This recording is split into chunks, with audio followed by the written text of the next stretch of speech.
We're here this afternoon with Brigadier General KOKO ESSIEN, Commander, Security Sector West, United Nations Multi-Dimensional Integrated Stabilization Mission in Mali.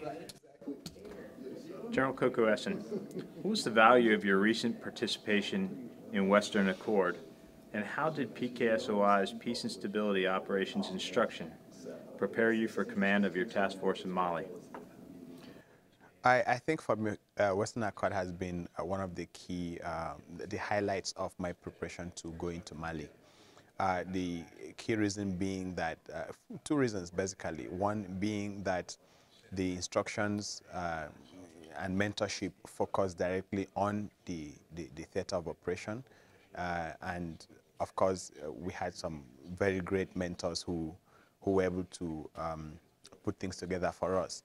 But most importantly, I would say the idea of PKSOI focusing the exercise on a real-life scenario, real-life meaning Mali itself, and having all the injects coming out of actual events that have happened in the mission under the AU really helped to focus me. General KOKO ESSIEN, what's the value of this SEFLIC exercise, the Combined Joint Force Land Component Commanders course, in your development for your future Land Component Command in Mali in Security Sector West? Again, I think I would say this has been very complementary in the sense that while Western Accord basically helped me specifically to understand the land component activities from, from a planning perspective to working with a multinational staff on the ground. The SEFLIC has helped me to understand how I could actually integrate other components into my operations, considering that when we get into the mission, we'll have an air component with us, we'll have interagency support with us, and to a limited extent, we'll have some maritime riverine units with us. So SEFLIC has really let me understand the complications and the challenges that as a land component commander you would face working with interagency, working with the air component, working with the land component, with the maritime component. Additionally, it has, again, it's been a whole lot of the lessons that the U.S. has learned in two theaters, the theaters of Afghanistan and Iraq. I understand no two theaters are similar, but those lessons will have a very strong impact on how I'm able to handle a joint component command in Mali. Would you recommend to your peers in U.S. Would you recommend to your peers in Africa attendance at this course for their development? I think this course is very, very relevant. I would say if the vacancies are available, every single officer coming out to a multinational operation command at this level and above should have the opportunity to attend this course prior to taking up his command, because the lessons that the U.S. has learned in those two environments are so invaluable. And I think having taken away those lessons, I feel it will help me minimize my own mistakes. I don't have to learn those lessons over again. So I think it is very, very key that every officer taking up an appointment in a multinational environment, should have the opportunity to do this course. Specifically, what did PKSOI bring to your exercise in Western Accord that helped you and your staff team in their preparation?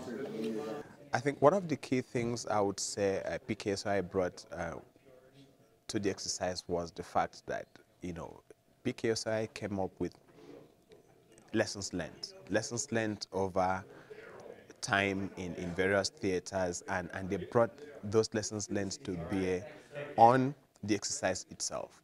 Because most times it's not enough to run an exercise, a hypothetical exercise basically.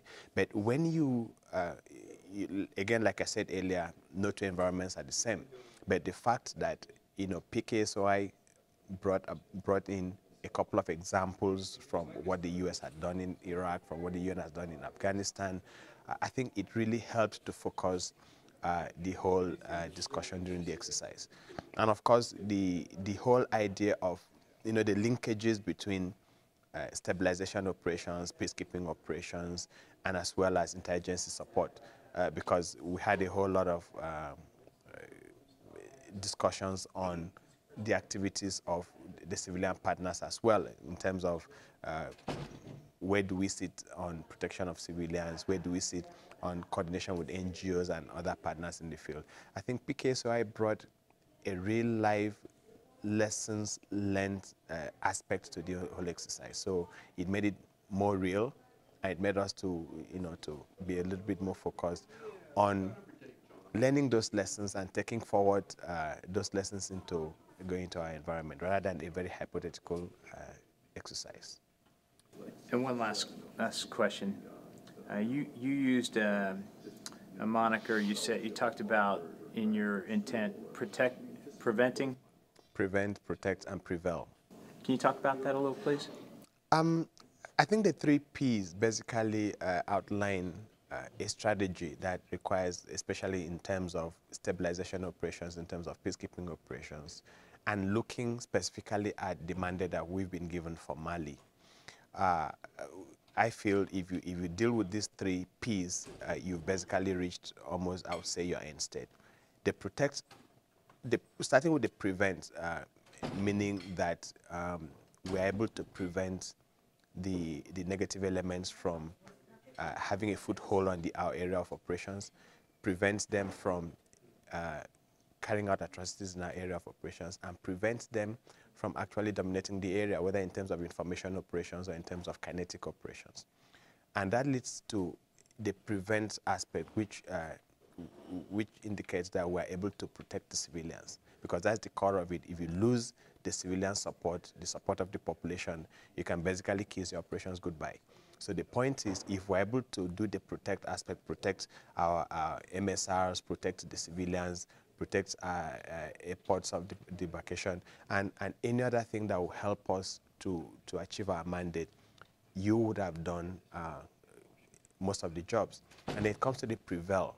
And the prevail basically dealing with the fact that when you add up the other 2, it means that you've been able to really degrade the negative elements to a point where you have some dominance over your area of operation, then you would have prevailed. And that helps you to go into other phases in terms of not just stabilization, but maybe looking at post-conflict reconstruction and other things. Thank you very much. Thanks, Paul.